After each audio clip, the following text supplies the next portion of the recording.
Auðvitað sjáum við þau lítum tilbaka að það hefði maður hagað þessu á annan veg. En alveg eins og fyrirrennari minn studdi myndarlega Álafoss á sínum tíma. En það vita líka allir hvernig fór fyrir Álafossi. Það má ekki verða til þess að þjóðhöfðingi Íslands, einn þjóðhöfðingi Evrópu, hætti að styðja við atvinnulífið á þann hátt sem allir aðrir þjóðhöfðingjar gera. Telur þið hafa gengið of langt í þjónustu við útrásarvíkinga?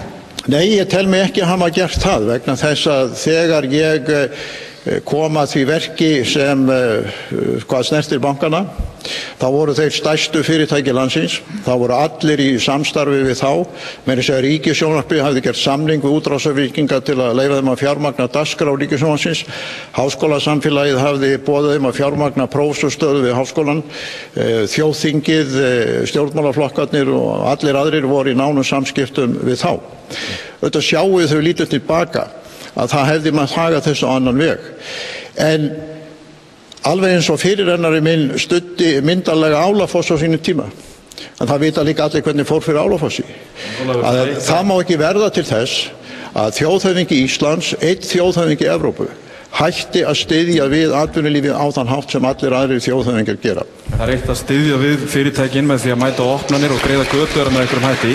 Og svo er annað að vera beinn þáttakandi í útrás og vexti þessara sömu banka. Getur ekki verið að þú hafi verið búin að útfæra embættið í þá veru? Nú nefni ég til dæmis það sem kemur fram í bókinni þinni sem Guðjón Friðriksson skrifaði, fundur með Tony Scherer, það sem talar að kaupþings á Singer og Frídlandsbankanum hefði ekki raungerst nema því að þú helst matarboð á Bessastöðum fyrir forstjórann.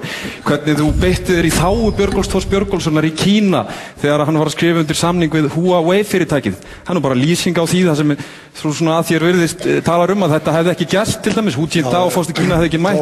Getur ekki verið að þú gengið of langt? Það er það sem ég verið að spyrja. Þó að sumir telji mig nú vera kraftaverkamann, þá er það mikil misskilningur að ég hafi borið upp nei, má ég bara svara spurningunni að ég hafi borið upp vöxt bankana. Þvert á móti þá hafði ég oft misseru saman engin samskipti við bankana og hvort sem við teljum það vera kostið að laust þá er það alveg ljóst að það voru stjórnendur bankana sem báru þeirra vöxt uppi. Ég kom hins vegar að opnunum og átti samræður við ýmsa. Alveg eins og ráðherrar hafa haldið áfram eftir hrunið að vera viðstaddir og klippa og borða þegar opnun hafi verið gagnaver og ýmis önnur fyrirtæki sem meðal annars Björgólfur Thor er eigandi í. Og varðandi samningin í Kína, þá var það nú forseti Kína sem var réð því að sá samningu var undirritaður að honum viðstöddum og það hefði nú eitthvað verið skrítið ef forseti Íslands hefði neitað að vera viðstaddur undirritun samning sem forseti Kína hafði boðað yrði undirritaður í forsetahöllinni í Kína. Þú segir í bókinni að Guðjón Friðriksson segir í bókinni og hefur eftir þér í beinni ræðu að þú hafir skammað kínverskan embættismenn vegna þess að fyrir séð var að Hu Jintao myndi ekki verða við þessa undirritun hjá íslenskum athafnamanni. Finnst þér þetta að vera hlutverk forsetans að hann sé bara beita sér beint og þú segir, það er orðrétt haft eftir þér í bókinni að þetta er það eina sem hann hefði þurft í Kína, mynda sér með Hu Jintao og þá eru allar götur hans greiðar. Þú segir þetta sjálfur. Það vita það auðvitað allir, að þeir sem fá mynda sér með forystumönnum Kínverja að götur þeirra eru greiðari en ella. Ég ætla nú að tala varlega Kínverja hér. What you just said is one of the most insanely idiotic things I have ever heard.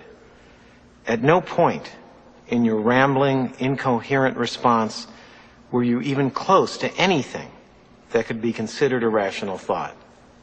Everyone in this room is now dumber for having listened to it. I award you no points, and may God have mercy on your soul.